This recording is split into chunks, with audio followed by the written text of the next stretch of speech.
Sometimes I see a lot, sometimes even VG members, that the last few days, usually before we have the session, that they would register. We get the most amount of registrations in the last few days. British Columbia, BC, Vancouver, that's normal to them because they cannot be so sure of the schedule until, they don't want to make a commitment until 2 or 3 days before. It shows again a lack of self-management.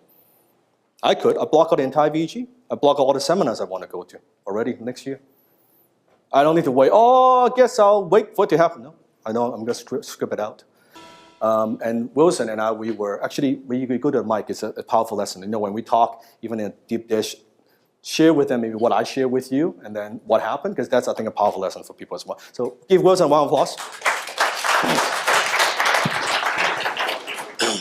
Hi, my name is Wilson. Hi, Wilson. So Dan just shared the news with us today. Can I share that? Sure.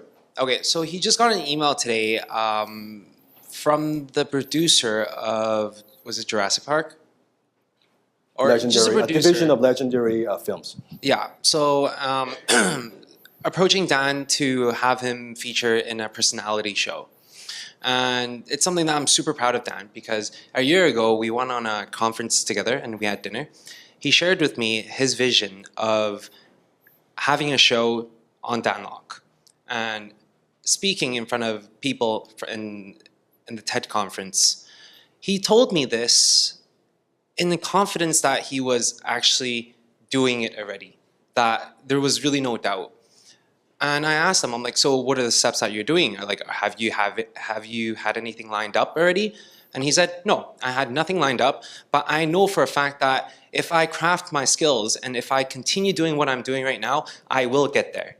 And within a year, these two things materialized. And that's the reason how powerful really believing in his own message and really believing in doing the work, and everything would just happen. That's the difference, scheduling versus scripting. Round of applause, great job. So, by definition, if you have a goal, by definition, if you know, you've set a goal and you're very clear, you know exactly how to accomplish it, your goal is too small. Your goal is too small. If you know what, here's my goal, and I see a very clear path getting there, your goal is too fucking small. You should have such a big goal. You know what, man, I have no clue how I'm going to get there. No ideas, no context. But that's what I want so bad. I'm going to make it happen. I don't care if it takes 6 months. I don't care if it takes a year. I don't care if it takes 10 years. Yes? And the goal have to scare you as well. Yeah, the goals have to scare you a bit. Stretch your comfort zone. That's where growth comes from. Not because of the money aspect, because of the growth aspect and who do I have to be in order to accomplish that. And that's why people sometimes misunderstand what I'm about. Sometimes they watch videos on YouTube and they think, this is what I'm about. Then when people come to VEG, when they meet me in person, oh, you know what? You know, Dan Itchett, you're different than what I think you are. Interesting. And then they see a tip of the iceberg. And then when let's say if they for DLIC, they're in a circle, then when they really get to know me, and it's like, oh, it's different. It is different. So don't judge because, oh, they watch on a video or something like that. That's why I get sometimes these haters. And as you become more successful, are you going to get haters? Yeah. The more successful you become, the more haters you get. And the funny thing is, think about how many have haters right now in your life? Yeah. Let me ask you a question. The haters in your life, most of the time, don't actually know you that well. Chances are they've never talked to you.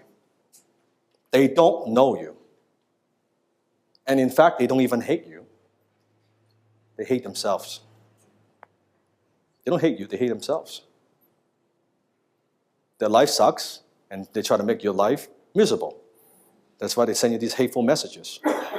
Successful people, we're too busy minding our own business. We don't have time to hate. We are creating, we're striving, we're adding value, we're impacting the world. We don't have the time to type this hate message. Except Air Canada, fuck you. That is worth my while because you gave me a lot of grief, right? Lost my luggage and crap like that. Okay? That cost me money. That is not good. So, extreme control equals extreme freedom. Repeat after me. People look at how I script my days, control time, and think it's too restrictive. It's a sacrifice of freedom. It's the opposite of that. They are wrong. Because I'm able to do everything I want because of the extreme measure that I use. Not the opposite. I have the freedom I have. I don't have to answer, call. I'm not interrupted because of my extreme control. So it's the opposite of that. Extreme control equals extreme freedom. So I want to end with a story.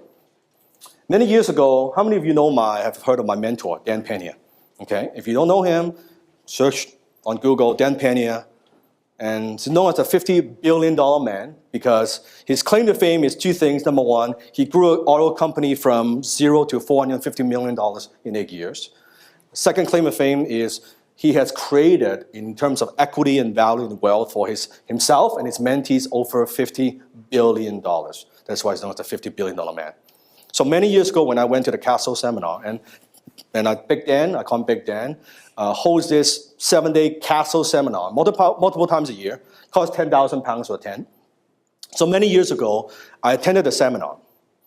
And when I went to the Castle, and it's 7 days of him, like 9 to 6, 9 to 7, all day, just him. Imagine this for 7 hours, actually 8, 9 hours every day for 7 days. Okay, as an audience, I get tired. I get exhausted, right? Day 3 of the seminar, so by the day 1, day 2, day 3, so we had a bunch of guys, maybe 6, 7 guys, we went out for dinner after the seminar. And after we had dinner near the small, because he lives in Scotland, he lives in a castle. In a castle, 15th century castle. So we went around the small town and we had dinner and we came back and I kind of wanted to just go to the kitchen to grab something, grab some water. And I walked by Big Dan's office. And this is his office. I walked by Big Dan's office. And it was around 11 p.m. or so. I saw this light. That's kind of weird because it's 11 p.m. Everyone should go to bed. And I saw, oh, Dan, you're still working. And he said something to me I'll never forget. He said, well, all your kids are all filthy, stinking rich. I gotta make a living. All your kids are filthy, stinking rich, and I gotta make a living. I'm like, good night. And that I always remember what he said and the way he said it. That you think whatever you've accomplished is a lot. Your standard is too low. You guys flew into my castle learning from me, and you guys are drinking and stuff. 11 p.m., I am working. That's the difference. That's why I have a fucking castle and you don't. It's very simple. And that also, another way I looked at it, I think about the lesson is, we need to raise our standards in terms of productivity, in terms of what we can accomplish, in terms of our goals. That don't compare yourself to people who are low performers. Compare yourself with people who are peak performers. And I agree with him. A bunch of young kids were learning from him, and he's still working, and he's already made his money, and he's still pushing. Not because he needs the money, it's because that's what life is. It's about growth. So I want to leave you with that thought. Raise your standard, be more productive, and you can do so much more. Okay? Thank you very much.